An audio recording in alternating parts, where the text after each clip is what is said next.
I never planned on being a pinstriper. I never planned on being any kind of an artist.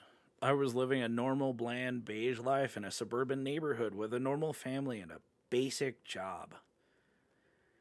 I needed something a little more than this monotone, basic, live, laugh, love looking life.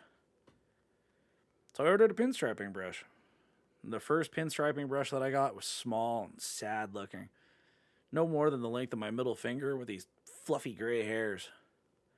Then again, I didn't see myself having any more potential than that little brush, so I proceeded to load it up with some paint and made a freaking mess. It wasn't right, it wasn't even close. The lines were crooked and it had globs of paint in the middle of them. And all the books and videos, they were of zero help to me. And the whole time, this voice from inside the house. Yeah, her. I was told I was ripped off. You should get your money back.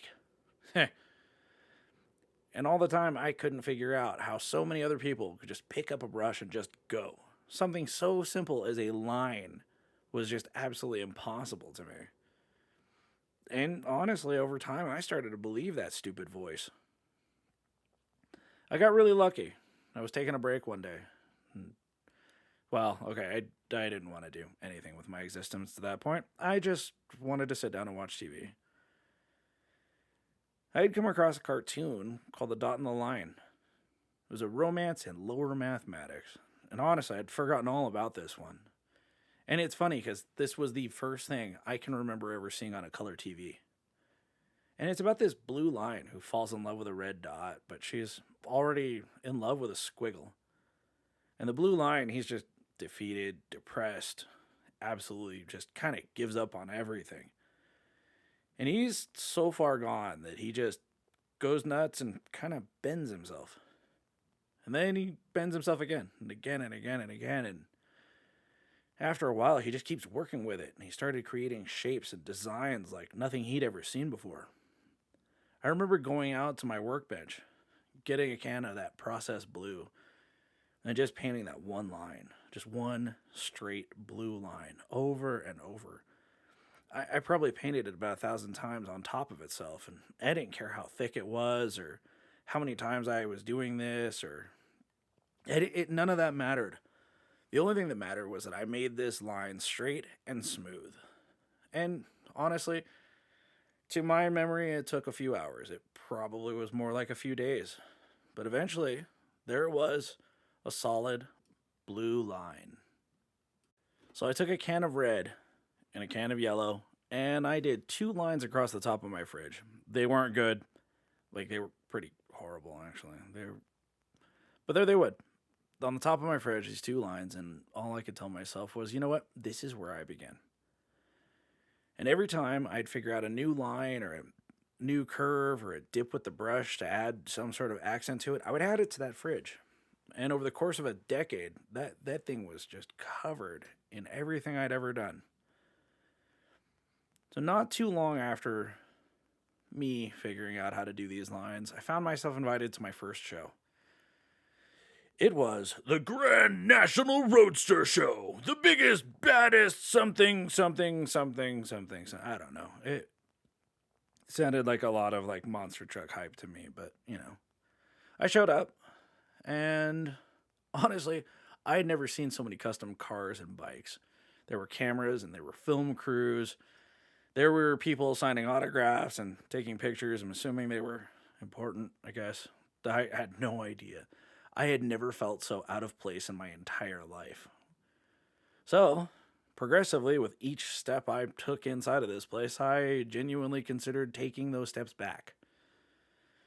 Yeah, that this is my first show. Just wanted to leave as soon as I got there. And then it just got worse. I got to where the pinstripers were. And this wasn't like some meetup, hangout kind of thing. This was that last warm up before you went into a championship game. The only thing was, I didn't play any at all during the season.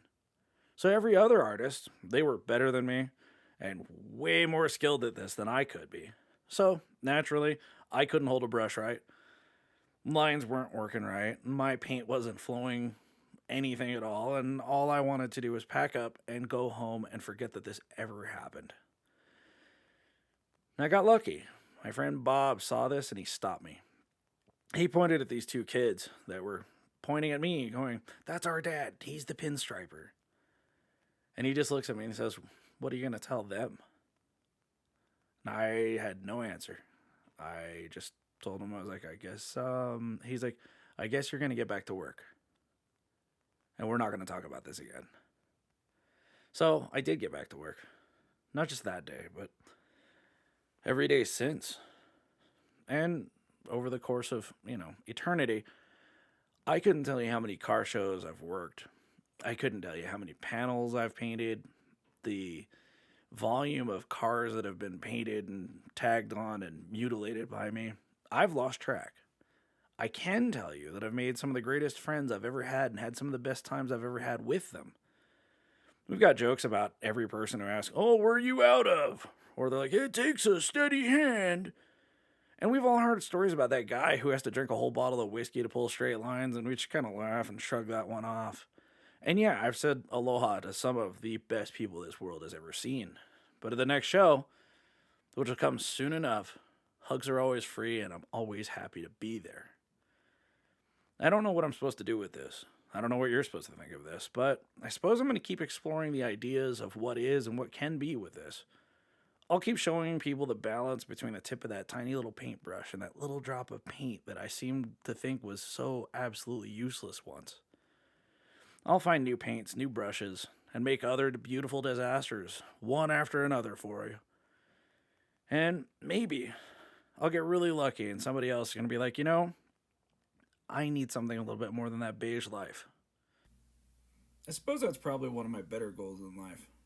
I mean, when you take into consideration how many people have actually done that, and God, it makes me happy 100% of the time when I hear that somebody has started doing this because of me. Well, I guess that's enough for me today. Because, yeah, this does take some work. My name is Chris Blohme. And, aloha cupcakes.